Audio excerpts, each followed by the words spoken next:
Indeks harga saham gabungan atau IHSG ditutup melemah 0,14% di level 8.040,03 di akhir perdagangan Senin. Gubernur Bank Rakyat Cina atau PBOC Pang Gongsheng menegaskan komitmennya untuk menggunakan berbagai instrumen kebijakan moneter.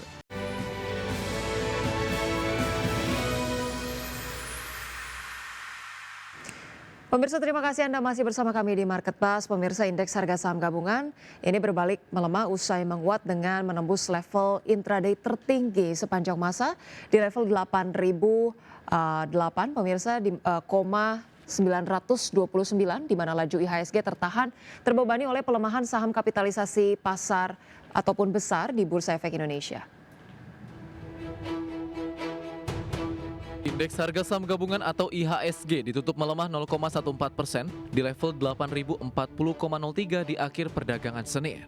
IHSG berbalik melemah usai IHSG menguat ke level 8.087,929 yang merupakan level intraday tertinggi sepanjang masa.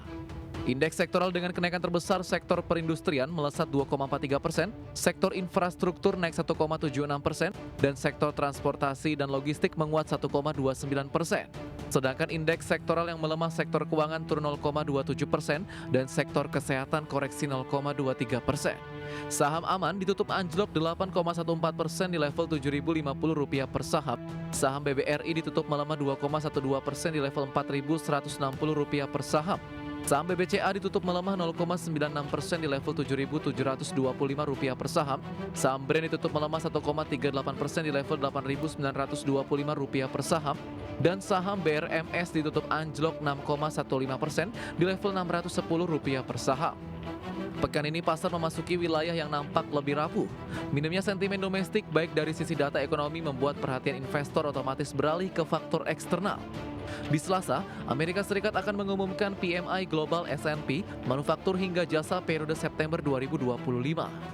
Sebelumnya PMI Komposit Amerika Global S&P direvisi turun jadi 54,6 di Agustus 2025 dari pembacaan awal 55,4 dan di bawah level tertinggi 7 bulan di Juli di 55,1.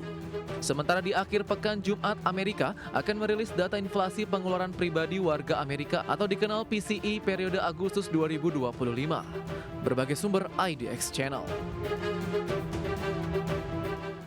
Pemirsa, Gubernur Bank Sentral China atau PBOC Pan Gongsheng menegaskan komitmennya untuk menggunakan berbagai instrumen kebijakan moneter guna menjaga likuiditas, menurunkan biaya pendanaan, serta menopang pemulihan ekonomi. Ia pun menekankan bahwa kebijakan moneter China akan berlandaskan pada data domestik dan kondisi ekonomi dalam negeri. Gubernur Bank Rakyat Cina atau PBOC Pang Gongsheng menegaskan komitmennya untuk menggunakan berbagai instrumen kebijakan moneter guna menjaga likuiditas, menurunkan biaya pendanaan, serta menopang pemulihan ekonomi. Dalam pernyataan terbaru, Pan menekankan bahwa kebijakan moneter Cina akan berlandaskan pada data domestik dan kondisi ekonomi dalam negeri, meskipun The Federal Reserve pekan lalu memangkas suku bunga. Gubernur PBOC menyatakan pendekatan berbasis data juga menjadi metodologi yang dipakai bank sentral global lain seperti The Fed, Bank Sentral Eropa atau ECB, dan Bank of Japan dalam menentukan arah kebijakan moneter. Adapun yang terbaru, PBOC kembali mempertahankan suku bunga acuan pinjaman atau loan prime rate tidak berubah untuk bulan keempat berturut-turut pada September sesuai ekspektasi pasar. Penetapan suku bunga acuan pinjaman yang stabil mencerminkan pendekatan hati-hati otoritas terhadap pelonggaran moneter di tengah meredanya ketegangan perdagangan Cina-Amerika Serikat, ekspor yang tangguh, dan rilis pasar saham baru-baru ini, meskipun ada tanda-tanda perlambatan domestik dan pelonggaran moneter oleh Federal Reserve. Sementara itu, meski data terbaru menunjukkan momentum ekonomi Cina mulai melemah, otoritas tampaknya belum terburu-buru untuk menunjukkan stimulus besar. Berbagai sumber untuk ID Action.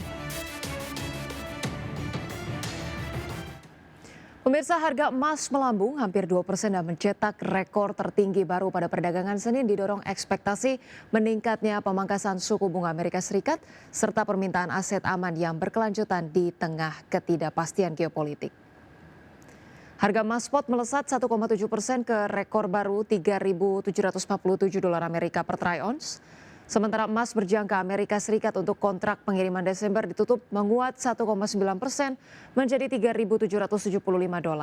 Lonjakan harga emas terjadi setelah Bank Sentral Amerika Serikat pekan lalu memangkas suku bunga acuan sebesar 25 basis poin dan memberi sinyal kesiapan untuk pelonggaran lebih lanjut. Terbaru anggota Dewan Gubernur The Fed, Stephen Miran, bahkan menyatakan Bank Sentral perlu menurunkan suku bunga secara agresif guna mengurangi resiko terhadap prospek ekonomi. Adapun selanjutnya investor menantikan sejumlah pidato pejabat The Fed pekan ini, termasuk Chairman Jerome Powell untuk mendapatkan petunjuk arah kebijakan moneter berikutnya. Terima kasih Anda masih bergabung sama kami. Pemirsa, PT Alam Tri Minerals Indonesia Tbk atau ADMR percaya diri dapat segera menuntaskan proyek smelter aluminium pada tahun ini. Ya, kehadiran smelter ini diyakini akan membawa dampak positif bagi kelangsungan kinerja ADMR pada masa mendatang. PT Alam Tri Minerals Indonesia Tbk atau ADMR percaya diri dapat segera menuntaskan proyek smelter aluminium pada tahun ini. Kehadiran smelter ini diyakini akan membawa dampak positif bagi kelangsungan kinerja ADMR pada masa mendatang. Sebelumnya, smelter aluminium yang sedang dibangun oleh ADMR melalui anak usahanya yaitu PT Kalimantan Aluminium Industry atau KAI diperkirakan akan mulai beroperasi secara bertahap atau first port operation pada akhir 2025. Pada fase pertama, smelter aluminium ini diproyeksikan akan memiliki kapasitas produksi sampai 500.000 ton aluminium ingot per tahun. Hingga kuartal 2 2025, pekerjaan struktur baja utama di area smelter aluminium KAI sudah hampir selesai. Hal ini diikuti oleh konstruksi bangunan dan pemasangan peralatan utama untuk pot room, sistem anoda, dan fasilitas pendukung. Selanjutnya, perseroan juga mengonfirmasi bahwa peralatan utama termasuk alat bongkar muat telah berhasil dipasang dan pekerjaan konstruksi dilanjutkan dengan pemasangan sistem kelistrikan dan kabel. Berbagai sumber IDX Channel. Pemirsa, PT Wijaya Karya atau Wika membukukan kontrak baru senilai 5,24 triliun rupiah hingga Agustus 2025. Ya, sejumlah proyek strategis termasuk sektor irigasi menguatkan komitmen perseroan dalam pembangunan berkelanjutan. Wika berhasil meraih kontrak baru dengan komposisi terbesar pada sektor industri penunjang konstruksi 49,8% dan infrastruktur serta gedung sebesar 33,8%. Diversifikasi proyek ini menunjukkan kemampuan Wika beradaptasi dengan berbagai peluang pembangunan. Di bidang irigasi, Wika menandatangani proyek rehabilitasi jaringan di Jambi dan pengembangan jaringan air tanah di Sumatera Selatan. Proyek ini memanfaatkan energi terbarukan melalui panel surya serta mendukung ketahanan pangan dan komitmen ESG.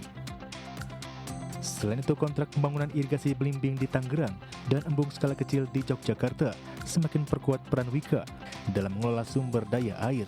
Dengan capaian ini, perseroan optimis terus berkontribusi pada pembangunan nasional secara berkelanjutan. Berbagai sumber untuk IDX Channel. Tetap bersama kami, usai jeda kami akan segera kembali.